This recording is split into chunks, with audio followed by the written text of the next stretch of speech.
Hello and welcome to the Quick News Daily Podcast, where we bring you the news every single weekday in under 20 minutes, guaranteed. No fluff, no filler, just real news that matters to you.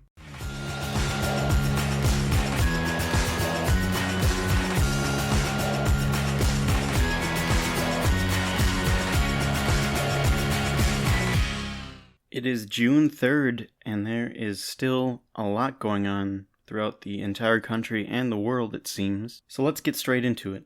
One of the highlights of the day yesterday was that the filing came out about former George W. Bush administration officials forming a super PAC in support of Joe Biden. Well, the complete list of administration officials was not disclosed. It includes at least one former Treasury Department official as the treasurer, go figure, in this super PAC now. So it'll be interesting to see if they ever disclose publicly who is on that PAC. But that is quite an achievement for Biden, and really a good look for all of those former Bush administration officials for putting their foot down against what they're seeing the Republican Party become. And many are speculating that it is just paving the way for George W. Bush to actually endorse Biden, which would be one of the most crazy things in politics in a long, long time. Because can you imagine a former president, only 2 presidents ago, endorsing someone from the other party because he thought his own party was so dangerous? So we will stay tuned for that and look on with glee. Keeping with George Bush, he and Laura Bush released a statement yesterday that was, again, incredible. Not something, well, I would expect it from George Bush because I at least think that he cared about the direction of the country. But it's a really long statement. I won't read the whole thing, but just to give you a taste of what it was like. The first paragraph opens, "Laura and I are anguished by the brutal suffocation of George Floyd and disturbed by the injustice and fear that suffocate our country. Yet we have resisted the urge to speak out because this is not the time for us to lecture. It is time for us to listen. It is time for America to examine our tragic failures. And as we do so, we will also see some of our redeeming strengths." And there's about 4 more paragraphs, but really amazing from George Bush, and I think another piece of the puzzle why people think he may be gearing up for an endorsement of Joe Biden.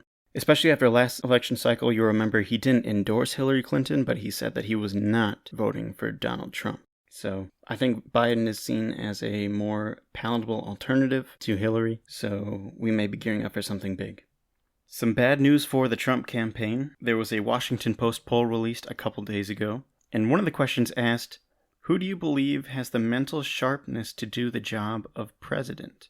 And the results were absolutely shocking. In the yes category, Biden was at 53% of people saying that he did have the mental sharpness to do the job, compared to 46% for Donald Trump. So even after all the digital ads, all of Trump's hammering on Twitter, all of Trump's hammering in the press conferences, Joe Biden is still seen as the sharper one of the two. And I think as Trump realizes this, he's going to start flailing even more. We have a wounded animal now, and he is backed into a corner, so the scary thing is that just about anything could happen. Speaking of anything could happen, there were some scary pictures of these armed, what we can only guess were military members, standing on the steps of the Lincoln Memorial so that protesters could not gather around the Lincoln Memorial. And people were like, even during the height of the protests in the late 60s and 70s, Nixon let people gather at the Lincoln Memorial, you know? And then there were these armed to the teeth people in body armor in the streets, and when people asked them, "Who are you with? What government agency are you with?" they would just say the Justice Department, but wouldn't give any other details, no badges, no names, no specifics. So the scary thought is, and I think the theme of what we're starting to see is that if we think that Donald Trump is going to go quietly if he's beaten in November, we have another thing coming. The scary thought is if these armed militia members, whoever they are, come back out in support of him after the election and he just refuses to leave. What happens then? And then they start actually gunning down protesters, which is still a very real threat right now even. So although I like the final image of Donald Trump being carried by the Secret Service kicking and screaming and hollering out of the White House and thrown in a helicopter and whisked away forever, I'd rather it just be peaceful and for him to know that he failed. But all of this just continues this theme we're seeing of proving the protesters right. This tweet on Twitter, and I apologize for the profanity, sums it up the best. It says, "Cops are straight up like, we'll fucking kill you if you keep saying that we kill people." It's so true. They've only met accusations of police brutality with police brutality. Now, there are some good departments around the country who have either taken a knee with protesters, talked to them, or marched with them even. But like I said yesterday, there's a few good apples, and it's all bad apples for the rest. It's just really stunning to see this police state that we live in now. And, maybe it's shame on me for just realizing that now, because it's what communities of color have known for their entire lives. Something shocking that just kind of slapped me across the face the other day was someone explaining the difference between police in white communities and black communities. They said white people call the police, black people are policed. In even more good news, there was a primary in Iowa yesterday, another one. This time the main prize was on the Republican side for one of the House seats. Steve King, the longtime racist white supremacist who was shunned by even Mitch McConnell and pulled off committee duties, was defeated. This is big, big news because Trump has endorsed him, thrown his full weight behind him, and he still lost. So I wonder if this has folks rethinking their position on all of these protests. And of course, now I still hope this new guy loses in November. Of course it's a guy, it's the Republicans. But Steve King is almost as scummy as Trump, so it's good that he won't even be an option. Our second to last story here is that Prime Minister Justin Trudeau of Canada was asked about the protests and what they meant. And the notable thing was that before giving his answer, he paused for 21 seconds. And I want you to hear all of it. It does sound like just silence, but you can see him start to say something, then stop.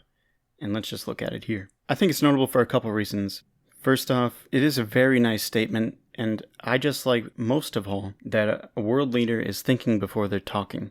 Can you imagine having that in the US? Do you remember when that was a thing? Now, oddly enough, he's being attacked by the Liberals in Canada because he wasn't strong enough in their mind, or he didn't really say anything in their mind, so just a peek into how different the politics are in either of our countries. But just really gives me a longing for what could have been and what could be. Our last story today on a packed news day, so thank you for sticking with me, is Republican senators' response to what they saw from Trump's photo op at the church and tear-gassing peaceful protesters in order to do so. This is the Republican response. It's a Twitter thread from Casey Hunt. She is a reporter for NBC on Capitol Hill. It goes like this. Senator Ron Johnson, Republican from Wisconsin. Quote, didn't really see it. Senator Kelly Loeffler, Republican, Georgia, does not respond when asked if what the president did last night was appropriate. Her spokesman handed me his card. Pat Roberts, Kansas. I don't have any comment on that. Rick Scott, Florida, does stop to talk and says, quote, we all could do better when asked if POTUS could do better. Kind of a surprising response from Rick Scott, because he's not who I would point to for moral leadership. But this one was surprising as well for a different reason. Mitt Romney, Utah. Quote, I didn't watch it closely enough to know, end quote. Mitt, you've done so good lately about standing up to Trump, and this is where you cave? Are you kidding me, Mitt? Mike Enzi, Republican, Wyoming, quote, sorry, I'm late for lunch. Are you shitting me, Mike Enzi? Senator Marsha Blackburn, Tennessee, walks by without saying anything. Lisa Murkowski, Alaska, what we saw last night, quote, was not the America that I know, end quote. All right. Senator Dan Sullivan, also of Alaska, walks by with no response. Rob Portman, Ohio, quote, I'm late for lunch. Man, this must be one heck of a lunch. Tim Scott, Republican, South Carolina, only Republican senator who is also black, doesn't stop at cameras here on the Hill, told reporters he's, quote, already said too much.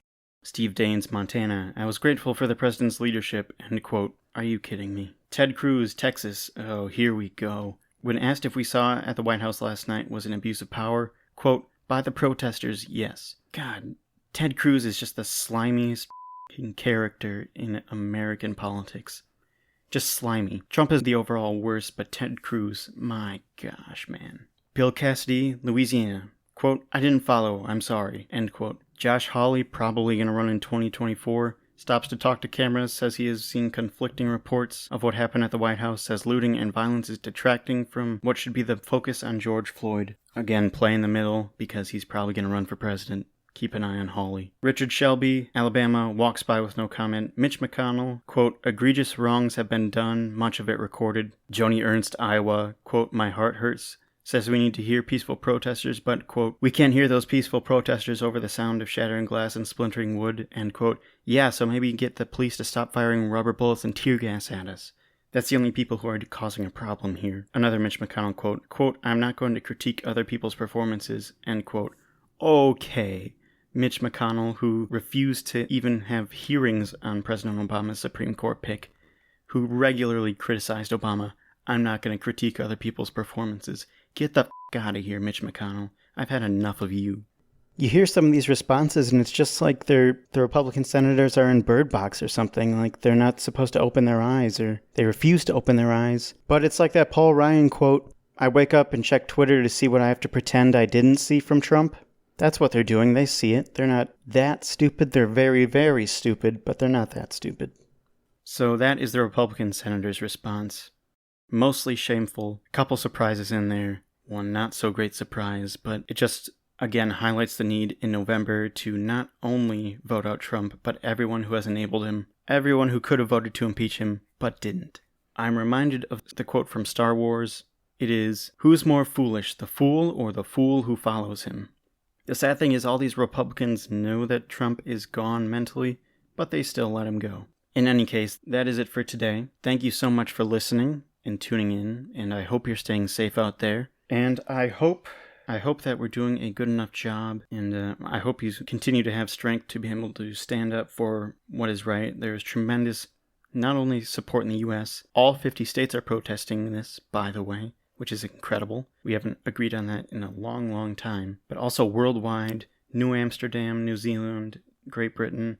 It's funny to hear some of those because it's like Black Lives Matter here, but over there it's Black Lives Matter, in their accent. It's just kind of funny, but we have worldwide support, and although I find myself asking this a lot too, like, couldn't we have lived in a better time, a more peaceful time? Why us? But then I kind of had this epiphany that this is our time, and we may have been put here for a reason, because we're the ones who can make the change. And on one last note, I refuse to be the enemy of my own country, especially to a dementia-ridden loser who lost the popular vote by almost 3 million votes. I refuse to let him make policy decisions on our behalf. So stay strong, stay safe. We'll see you tomorrow.